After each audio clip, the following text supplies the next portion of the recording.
Bonjour et bienvenue dans cette nouvelle publication. Dans Power BI, beaucoup de modèles deviennent complexes non pas à cause des volumes de données, mais à cause de choix de modélisation hérités des sources.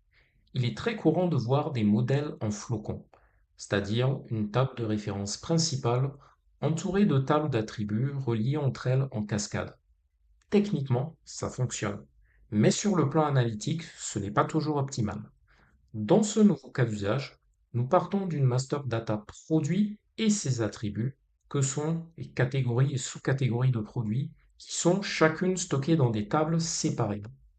Résultat, ça donne un modèle Power BI plus fragmenté, plus complexe à lire et qui se révèle à terme plus contraignant pour l'analyse et plus contraignant à maintenir. L'enjeu ici n'est pas juste de faire des jointures pour le plaisir, mais de rationaliser le modèle pour le rapprocher d'une logique en étoile, plus lisible, plus robuste, plus efficace pour l'analyse métier. Ici, vous allez découvrir comment exploiter les fonctions de fusion de requêtes dans Power Query afin de consolider les attributs directement dans la table de référence et transformer ainsi un modèle en flocon en un modèle pensé pour l'analyse de la performance. C'est parti.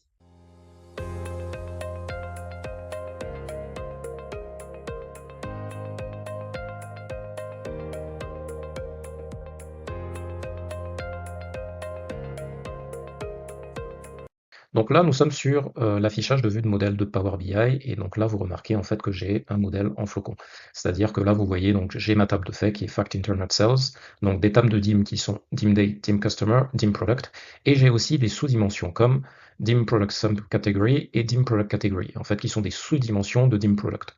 Donc DIM Product, hein, c'est une master data, une donnée de base, donc c'est la table article, et j'ai des sous-caractéristiques d'articles, donc ma DIM article, donc DIM Product A des caractéristiques principales qui sont dans sa table d'appartenance, et elle a des sous-caractéristiques qu'on va retrouver dans dim product subcategory et dim product category. Donc en fait, j'ai l'équivalent donc d'une master data et ses attributs. Alors pour vous montrer un petit peu le contenu de ces tables, on va y aller. Je vais aller dans l'affichage des tables. Donc là, ici, je suis dans la table produit, donc dim product. Donc dans dim product, hein, j'ai un ensemble de caractéristiques. Voilà, et vous voyez que j'ai la clé dim product subcategory key. Donc product subcategory key qu'on va retrouver dans la table team product subcategory. Donc c'est la clé principale de cette table. Et donc là, j'ai un ensemble de sous-caractéristiques. Voilà, affichées en différentes langues, hein, en anglais, espagnol, français. Et j'ai aussi la clé de product category key. Donc si on va dans dim product category, donc vous voyez, donc dans cette table de sous-caractéristiques, j'ai aussi un ensemble de choses. Donc sa clé principale qui est product category key, et des sous-caractéristiques, donc des descriptions en anglais, en espagnol, en français. Donc ce qui nous donne en fait un modèle en étoile dans Power BI. Un modèle en flocon, excusez-moi, plutôt un modèle en flocon dans Power BI, parce que le modèle en étoile, il aurait comporté la DIM product et pas la DIM product subcategory et DIM product category. Donc là, nous avons clairement un modèle en flocon, je rectifie, je le précise. Il faut savoir que dans Power BI, le modèle en flocon n'est pas vraiment recommandé, il n'est pas vraiment optimisé. C'est quelque chose qui alourdit en fait votre modélisation et va être assez énergivore lorsque vous allez implémenter des mesures d'axe qui vont devoir taper sur les catégories, les sous-catégories, etc.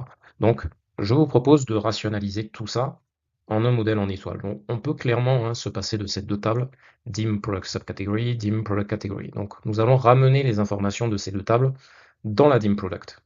Pour rationaliser notre modèle de données Power BI, nous allons devoir passer par le module Power Query afin d'utiliser les fonctions de fusion de requêtes. Fusion de requêtes, pourquoi? Pour pouvoir faire des jointures entre les tables et pouvoir ainsi se passer de certaines tables et avoir notre modélisation en étoile et non pas en flocon. Donc là, nous y allons. Nous allons donc dans Power Query, donc par le biais de la fonction de transformation de données. Et donc là, je vais aller dans Product Subcategory, voilà, qui est directement lié à notre table de fait. Vous voyez, j'ai DIM Product Subcategory, donc qui a 37 lignes, et DIM Product Category qui a 4 lignes. Donc, Product Subcategory, qu'est-ce que je veux faire? Je veux pouvoir rapatrier les informations en provenance de la table DIM Product Category.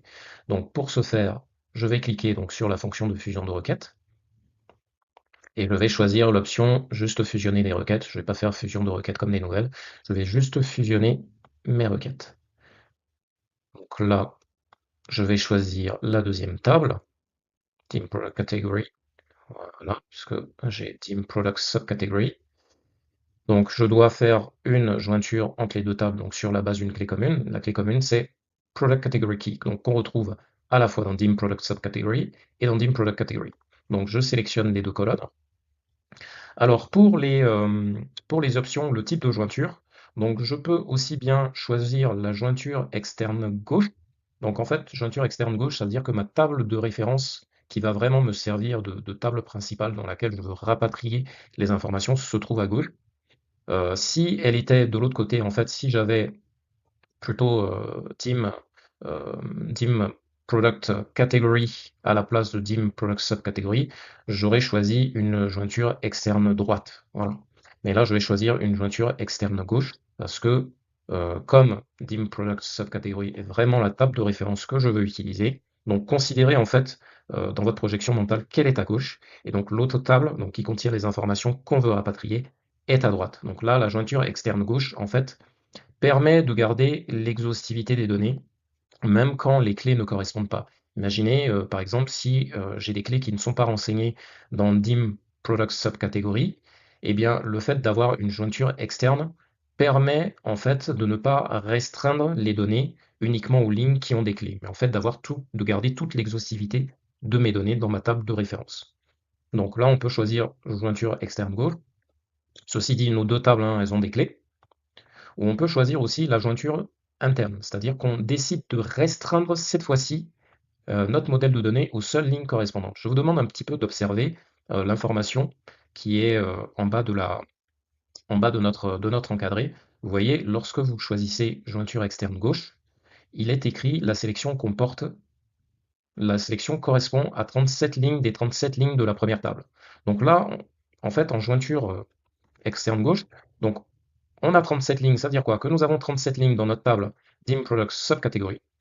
Voilà, nous en avons 4 dans la table Dim Product Category. Donc le fait d'importer, nous importons l'intégralité des données donc de la table Dim Product Category, donc qui correspondent à Dim Subproduct Category, mais nous gardons l'exhaustivité des 37 lignes que nous avons dans la table de référence Dim Product Subcategory. Et là, si on choisit la jointure interne, vous voyez que ça ne change pas. La sélection correspond à 37 lignes des 37 lignes de la première table. Donc là, vu que nous avons des clés hein, de part et d'autre dans toutes les lignes de nos deux tables, nous pouvons ici choisir une jointure interne.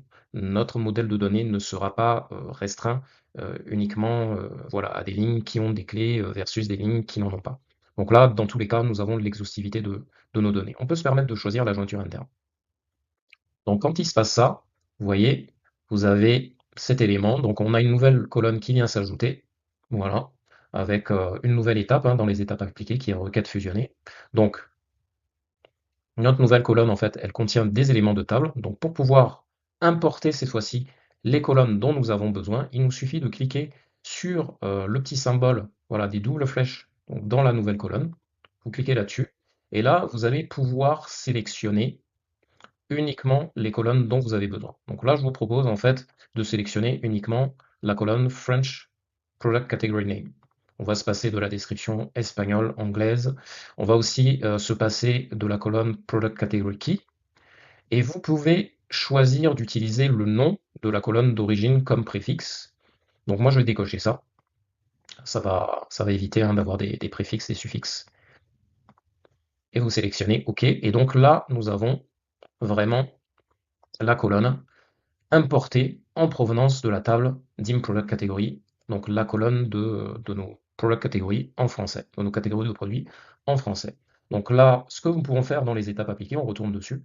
Donc là, ça c'est un conseil que je donne hein, dans ma formation Dashboard Impact, c'est de toujours renommer les étapes appliquées dans Power Query pour pouvoir s'y retrouver, pour pouvoir justement améliorer la lisibilité de notre script M. Parce que si je vais sur l'éditeur avancé, vous voyez là, si je vais sur l'éditeur avancé, donc vous voyez que les 3 premières étapes, donc j'ai quelque chose qui est assez simple, mais les 2 dernières étapes, vous voyez, j'ai dièse, un nom d'étape entre guillemets, voilà, le code, enfin le script auto-généré des fonctions Power Query auxquelles j'ai fait appel. Voilà. Et dans chaque étape, en fait, vous retrouvez toujours le nom de l'étape précédente. Donc là, vous voyez, donc dans l'étape requête fusionnée, donc elle commence par une fonction, entre parenthèses, référence l'étape, le nom de l'étape numéro 3, qui est l'étape table. Voilà, c'est moi qui l'avais renommé comme ça. Et donc dans la dernière étape, donc dim product subcategory développé, voilà, donc là nous avons la fonction m à laquelle nous avons fait appel et nous avons le nom de la quatrième étape. Donc moi, je vous propose d'améliorer cette lisibilité-là. Donc pour ce faire, on va renommer nos étapes, donner une appellation simple à nos étapes.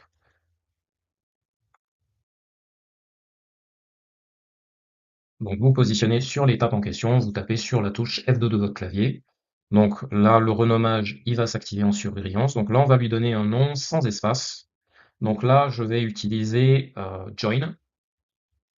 Voilà, je vais dire join puisque c'est une jointure qu'on a fait. Je vais dire join quoi? Join product category.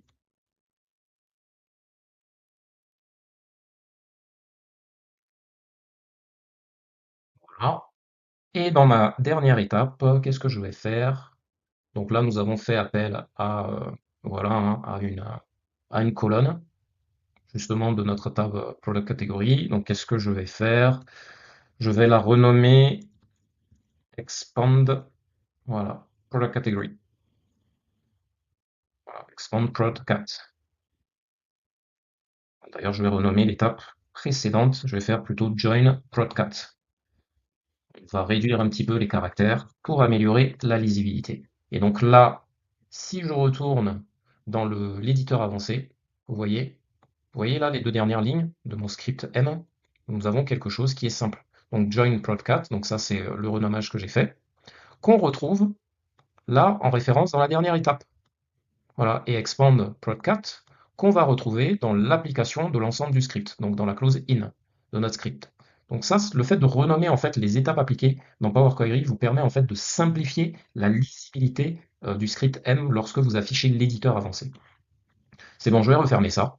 Donc là, nous n'avons pas fini, donc nous avons importé les données en provenance de Team Product catégorie dans Team Product Subcategory.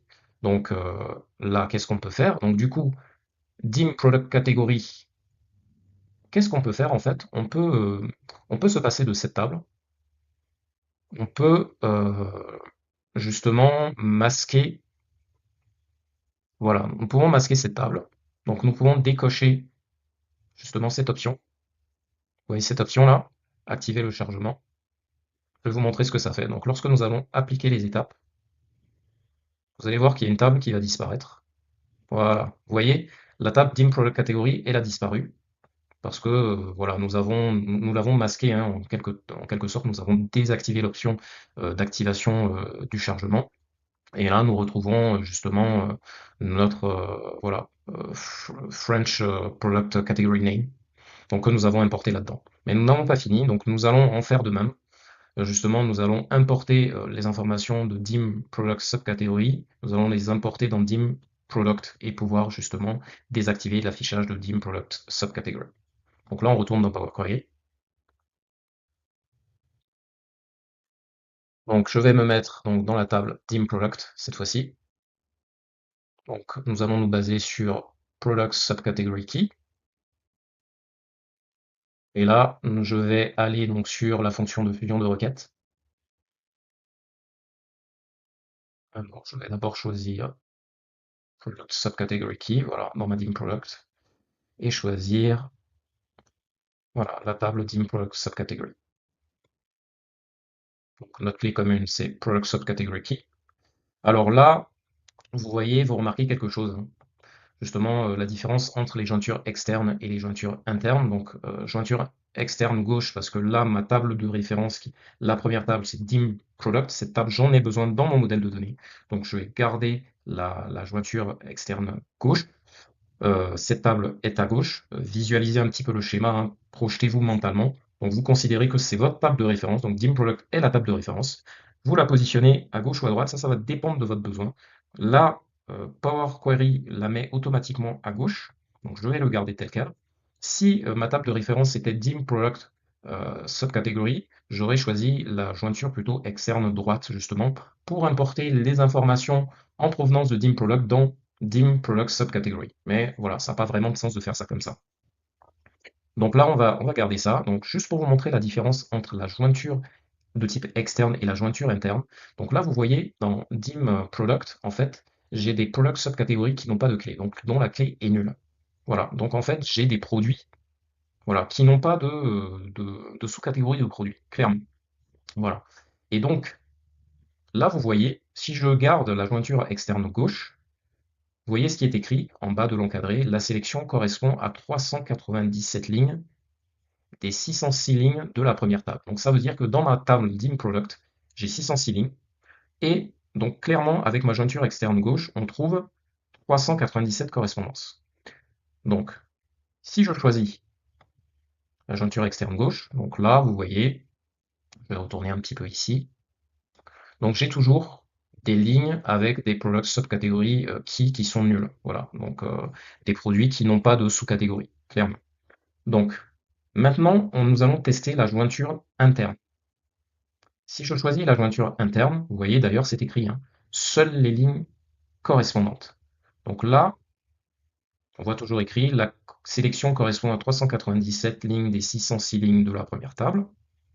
Je clique OK. Et là, vous allez voir ce que ça fait. Là. Lorsque je retourne en arrière, qu'est-ce qu'on constate? Vous voyez sur la colonne Product Subcategory Key. Donc là, on voit que les valeurs nulles ont disparu. Donc là, en fait, clairement, j'ai restreint mon modèle de données uniquement aux correspondances. Mais là, sachant que dim product est vraiment la table de master data principale, hein, voilà, bien, de faire ça, en fait, de le garder tel quel avec une jointure interne pose un risque pour mon modèle de données. Donc ça veut dire que je risque en fait d'avoir des éléments qui vont manquer dans ma liaison entre dim product et puis ma table de faits.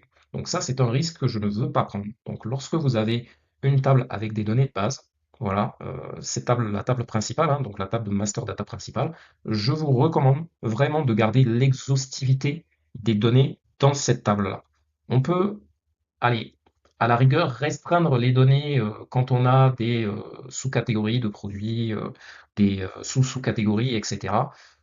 Voilà, parce que les deux tables auraient des clés justement de part et d'autre hein, sur toutes les lignes. Sauf que là, dans ma table dim product, eh bien, j'ai des clés de sous-catégories de produits bah, qui sont nuls, donc qui ne sont pas renseignés. Donc ça veut dire que tous mes produits n'ont pas de sous-catégorie de produits. Or, moi, dans le modèle de données, pour ne pas me tromper, si je veux bien calculer les indicateurs, je vais avoir besoin de l'intégralité de mes produits. Donc, si je veux garder l'exhaustivité de mes données, eh bien, je vais garder la jointure de type externe gauche. Voilà, je clique sur OK. Et donc là, comme je vous avais montré, donc pour pouvoir importer les colonnes de notre table Team Product Subcategory, celle dont on a besoin, donc on va cliquer donc, sur la nouvelle colonne qui a été incrémentée, sur le symbole de la double flèche. Voilà, donc ça, je vais éviter d'utiliser le nom de la colonne d'origine comme préfixe. J'en ai pas besoin. Et qu'est-ce que je vais faire? Alors, qu'est-ce qu'on a besoin? Nous allons importer French Product Subcategory Name et la colonne que nous avions importée tout à l'heure en provenance de Name Product Category, donc qui est French Product Category Name. Voilà, donc nous avons importé ces deux colonnes. Donc forcément, hein, donc pour les lignes qui n'ont pas de correspondance de clé, alors ce que je vais faire, je vais enlever la valeur nulle, juste pour vous montrer. Vous voyez, donc là, j'ai ma description de product, de sous-catégorie de produits en français, et j'ai ma description de catégorie de produits aussi en français. Donc les deux colonnes que j'ai importées. Voilà, donc ça c'était juste pour vous montrer. Donc ça c'est pour tester la jointure, elle a bien fonctionné. Donc là, qu'est-ce que je fais? Recommandation de tout à l'heure. Nous allons renommer les étapes appliquées. Donc join prod sub 4.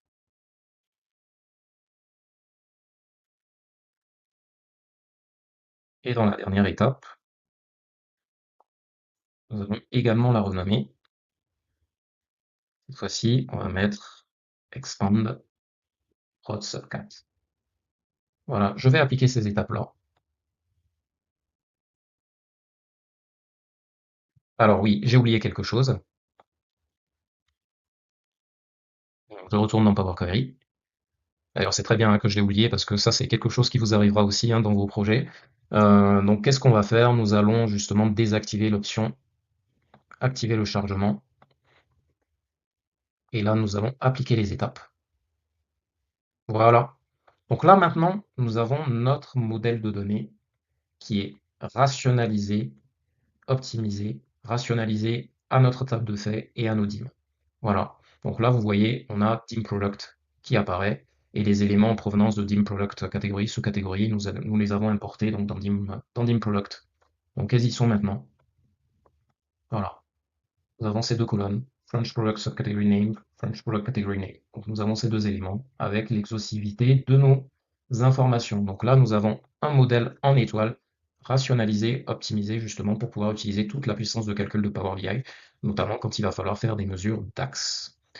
Petite parenthèse, cette fonction, la manipulation des fonctions de fusion de requêtes, fait partie des questions qui reviennent systématiquement dans l'examen de certification PL300.